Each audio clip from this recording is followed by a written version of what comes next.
when the nights grow cold and you need something to warm you up, what can you do?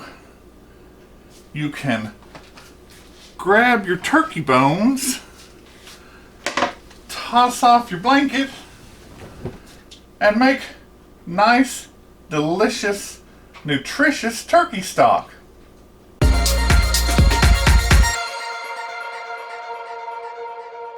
Making turkey stock is one of the easiest things you can do.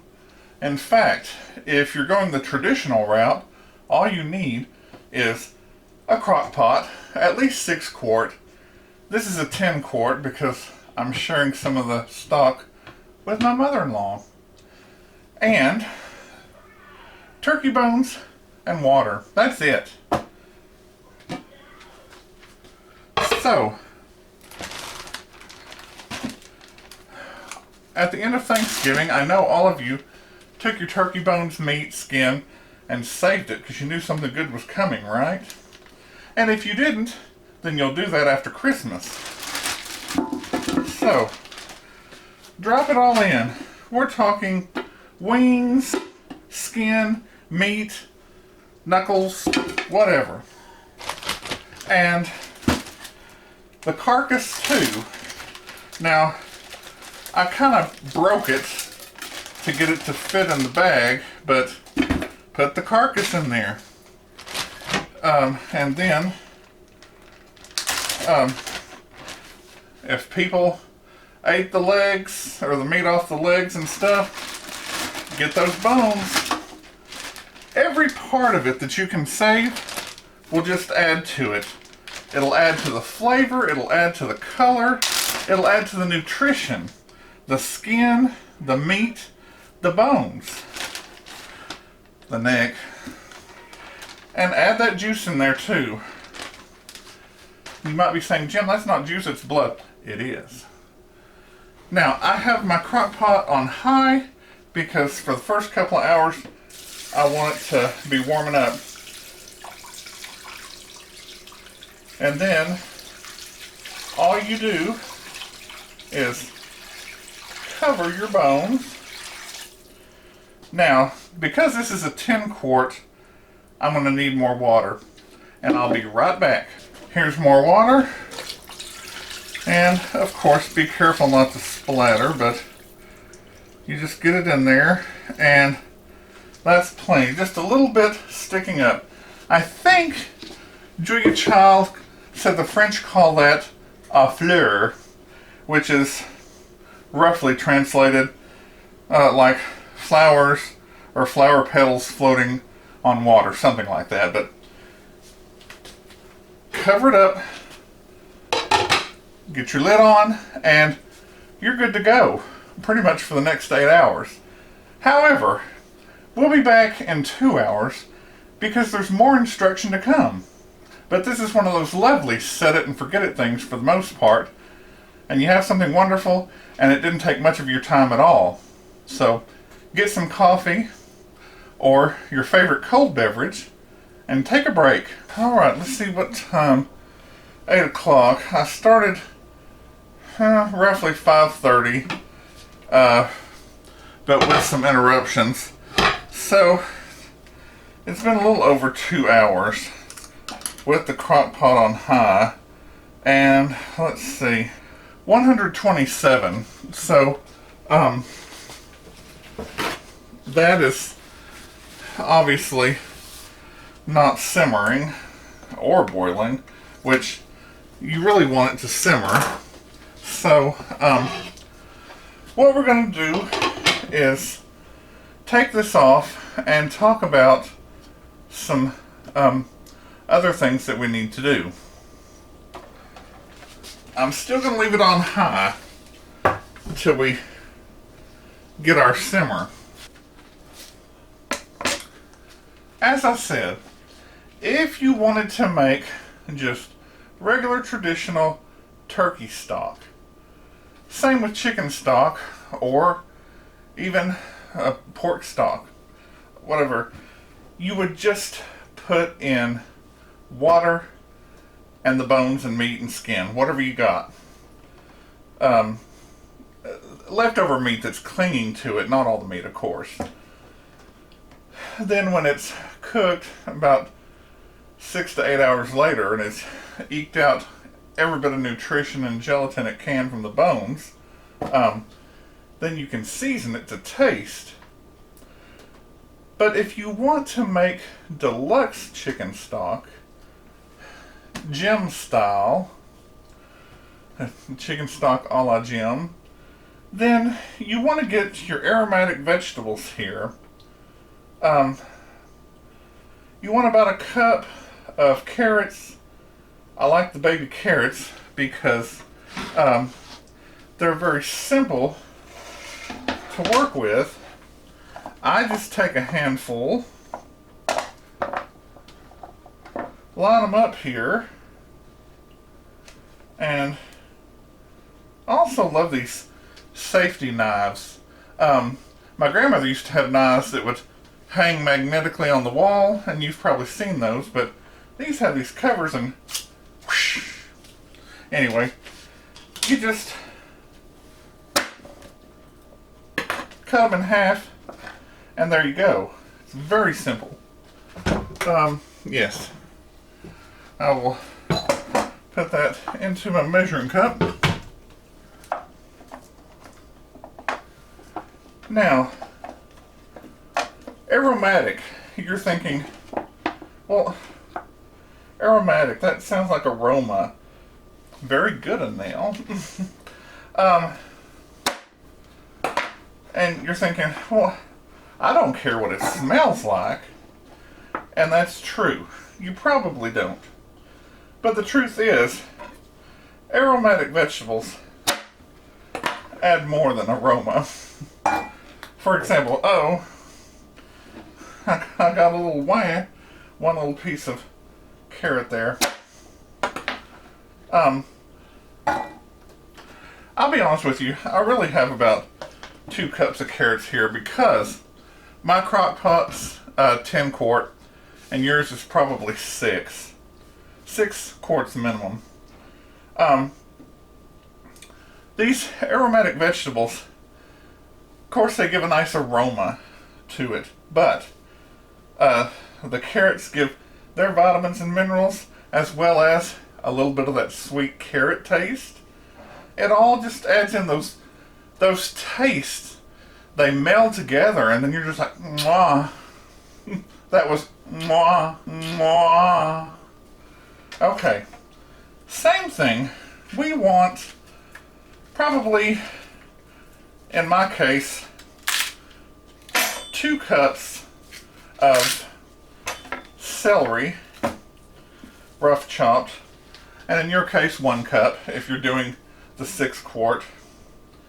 And of course you have rinsed these off and you just chop. Now, you would normally throw these leafy things together into the trash. No, no, no. That goes in too. Everything counts when you're making stock. So,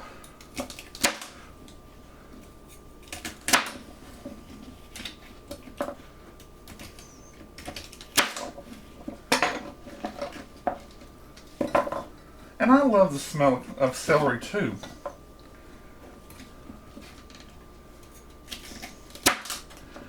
Now, I'll be honest, I'm going to throw these ends away just because they have a little bit of dirt there that I couldn't get off. And I did that too. That end didn't look too fresh either. Alright, let's leave that there. Next, we have a garlic pod. And you just put a knife in, and for your 6 quart crock pot, I would say 2 large pods, 3 small ones. And for the 10 quart, I'm going to do 3. Now, guess what? All of this skin here, it's got flavor and nutrients too. put it in. Don't throw it away. And I love Julia's way of popping open a garlic pod and, of course, getting all the skin off. You just lay your knife right there. I want to make sure you can see this. And you give it a good whack. And you'll be surprised just how easily you can pull that skin off.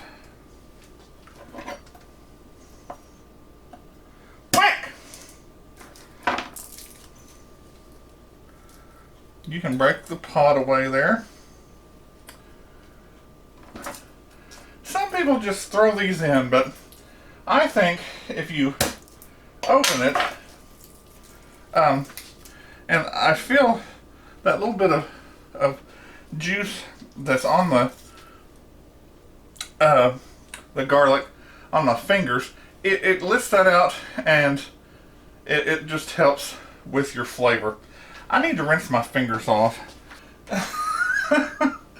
The last thing I want to talk to you about is this.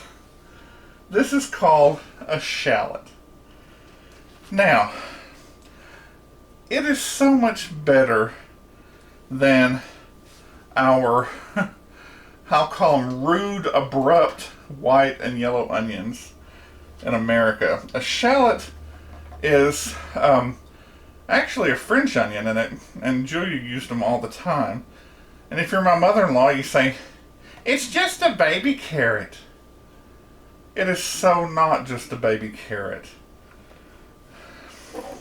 Anyway, it has mild flavor. See, I'm sticking these skins on there. Anyway, I'm going to do half a shallot, because this one's quite large for a shallot. Now, you just, oh, that came out on me. Because I'm trying to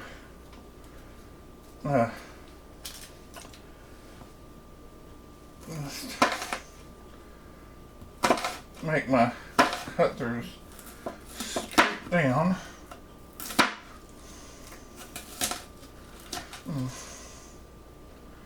Okay.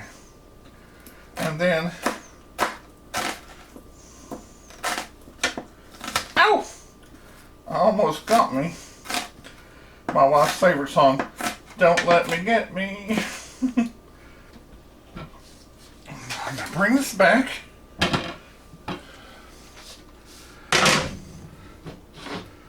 We'll start with the shallot. And in another video I did, I sauteed the shallot, but you know what? You don't have to. And here goes all my aromatic vegetables, skins and things. And let's get something to mix with. We'll just stir things around a little bit so that the vegetables get mixed in. And that's all the work. I mean, well, I'd say 99% of the work. Ooh, I got whang. If that shows up, I'll do a slow-mo on that. Next, before you walk away and take that 6-hour break, you need to add in your spices here. Now, you've heard the song, parsley, sage, rosemary, and thyme. Well, not exactly, but most of those. For your 6-quart crock pot, I would say half a teaspoon of each. For the 10-quart, I'm going to go with 1 whole teaspoon. So half a teaspoon for a 6-quart, 1 teaspoon for the 10-quart. Here is oregano,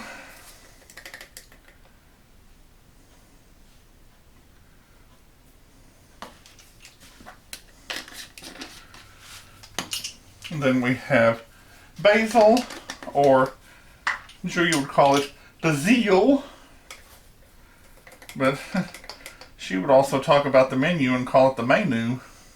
So, anywho. Then we have sage. And that won't go in there, so I'm going to have to do 2 half teaspoons.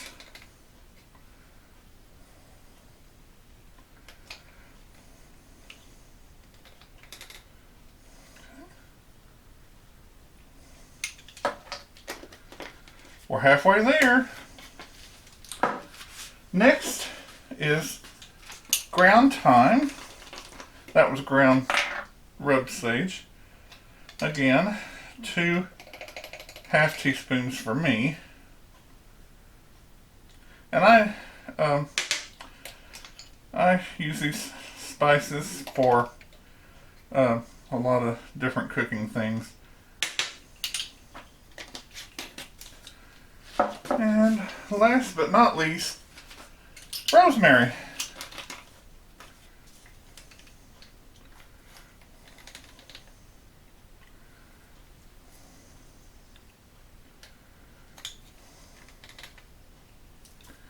Now I said last but not least, you're sitting there saying, wait a minute, Jim, there's one more over there.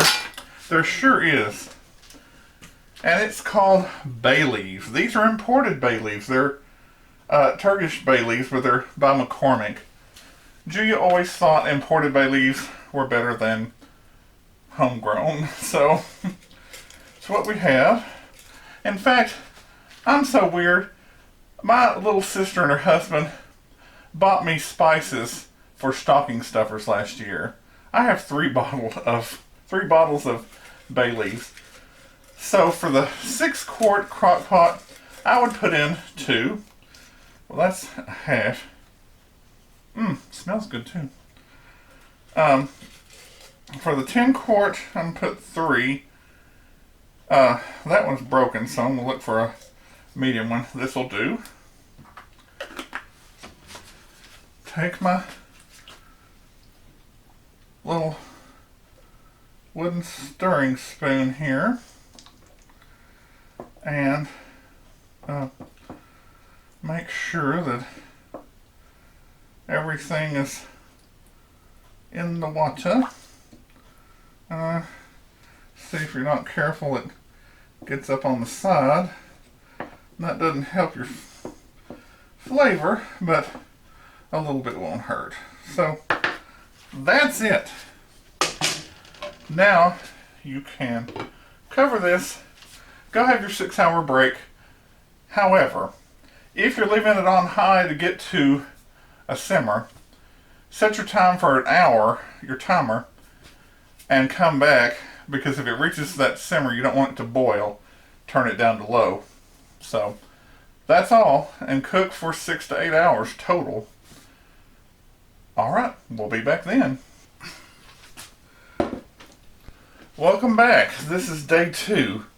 I started mine late in the evening, so I had to carry over, but if you start yours in the morning and set it in the crock pot before you go to work, or just while you're doing your chores at home, you can do this in one day easily. Here it is. I've let it cool to room temperature.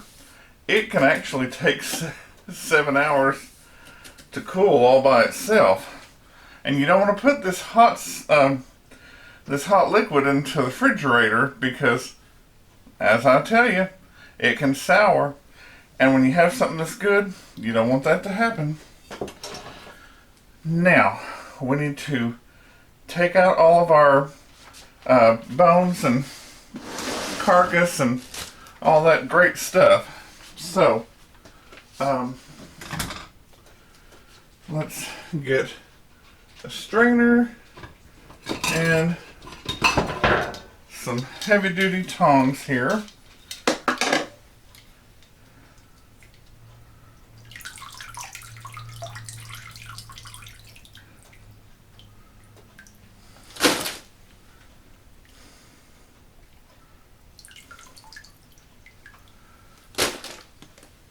think the rest I may be able to just strain out.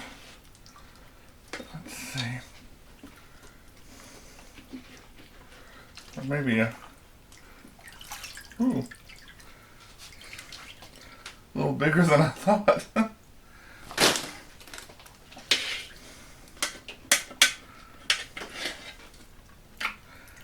See, you really, every house needs a set of the 3 graduated strainers, the small, medium, and large like this. They come in so handy. Most of our vegetables there. So, set that there. Next we need to strain it. I'm going to hit that on the side of the trash a couple of times there. I have the liner from an Instant Pot there, and I'll be honest, I like to use flour sack towels. I learned about that from Mary over at the Mary's Nest channel. She is very wise. So if you haven't seen her channel, I've recommended her to you before in some of my other earlier videos. I don't know it all. She doesn't know it all. But I think we can learn from each other. You know what? Let's learn by not doing that. I'm going to scoop out. Oh, anyway. So I didn't have any flour sack towels because they had all been used. So I'm just using some paper towels. That will help keep out any of the extra little bit stuff. And after I get this down a good bit, then I'll just pour it.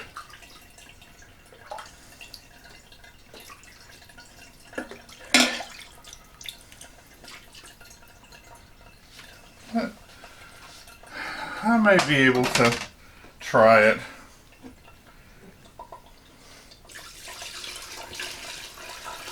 Oops. My paper towel folded over on me. When that one drains, I may need to get a new one.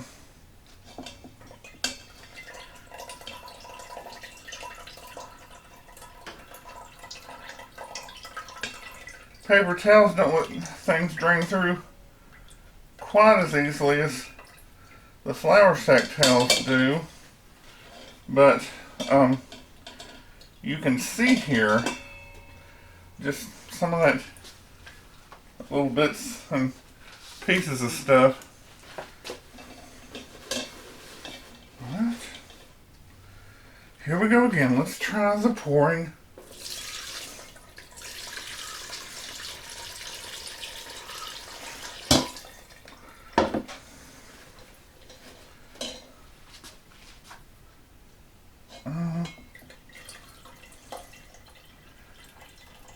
Gosh. Yeah. That just stinks because it takes longer. So I'm going to pause this while I finish that because I'm going to have to do this through several paper towels. Changing them out because they get clogged. But flour sack towels, look them up. They're better than cheesecloth because you can use them for years and years. You just put them back in the washing machine. Whereas cheesecloth wears out after 2 or 3 times. So they're cheap too. Check it out on Walmart. I'll be back. Alright, here we are. I got it all strained. At this point, it's very raw. I mean, it has the rough seasonings in there, but it needs to be salted. So I'm going to do half a tablespoon. That's 1.5 teaspoons. I mean, this fills up a 6-quart Instant Pot liner. I should say Instant Pot because we discovered that Instapot is just a southern saying. There's no such thing as Instapot, it's Instant Pot. Alright. Then, let's just stir that in carefully.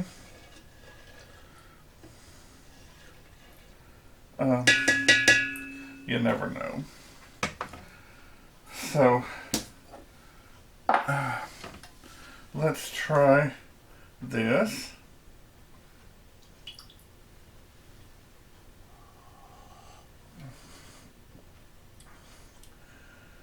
Not bad.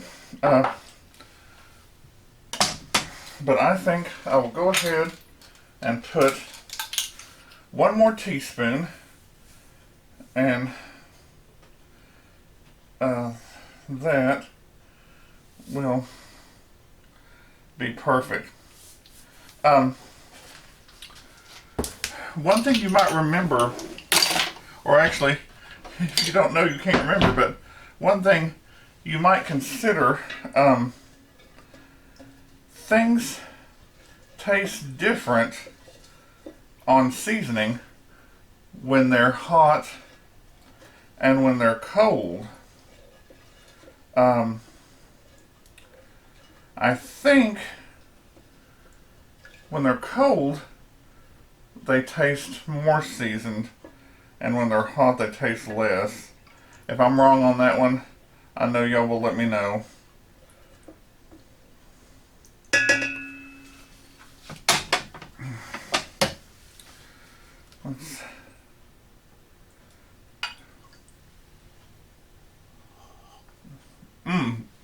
That's it.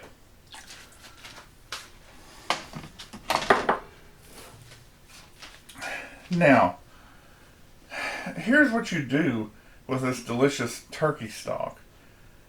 If it's a nice and cold, that's oxymoron, but if it is a nice cold day, you can sit there, get your saltine crackers, and just sip and dip and eat this, and it's just so comforting, and it's healthy, nourishing, nutritious, all those things. After 6 to 8 hours, you should definitely have collagen or gelatin that came out of the collagen in the bones and things. And when you put this in the refrigerator, it'll be gelatinous, or it'll gel like Jell-O. And that just proves to you that you got all the good stuff out of your turkey bones. Now, back to what I was saying. What else can you do with this? You can take this, and you don't have to use all of the stock at once. You can put this in a medium-sized stock pan, pot, put in your vegetables, add a little turkey meat, or even chicken. Because you may have the bones, but not the turkey anymore. And make soup out of it. One of our favorite things is to take it and make turkey and dumplings or chicken and dumplings. In fact, my in-laws, they just want the dumplings, so I have a dumpling recipe and they quadruple it, and they just drop it in there, and you don't even have to thicken this up, because you take about half of this and quadruple a dumpling recipe and drop it in there by spoonfuls with a slow boil, and all the flour in those dumplings will slowly cook the dumplings, but also slowly thicken it up.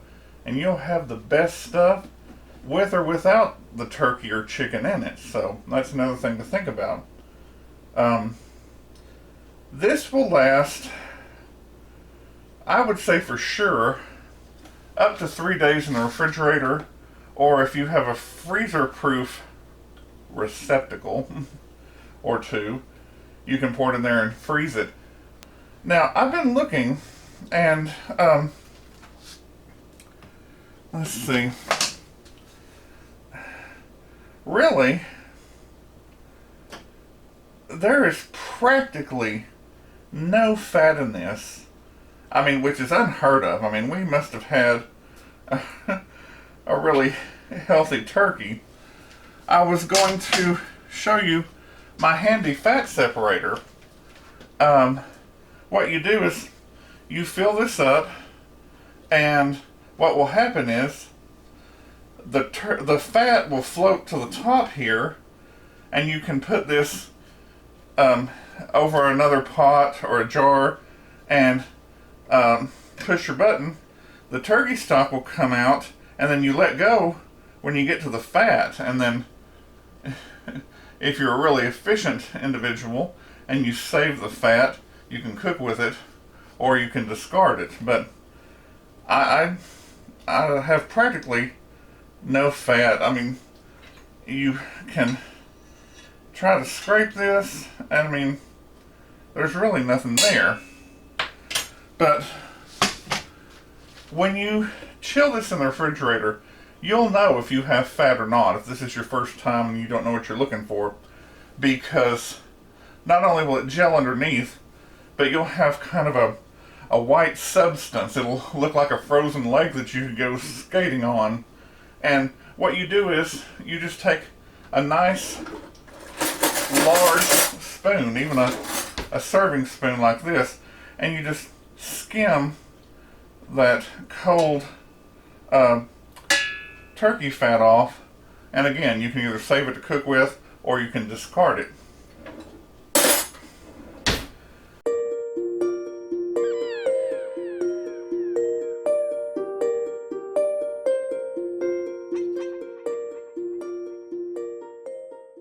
If you like this recipe for delicious turkey stock that cost you practically pennies, because you already bought the turkey and the bones come with it, and all you had to have was your spices, give it a thumbs up. Subscribe and share with your friends who like to cook or just want to learn how. Drop me a line in the comments below about your experiences with turkey stock and what else you'd like to see in the kitchen. Click the bell below the video for all notifications, and you'll receive new notifications in the top right hand corner bell. I'm Jim Hightower, and remember, everyone needs help, even me. Enjoy and be well.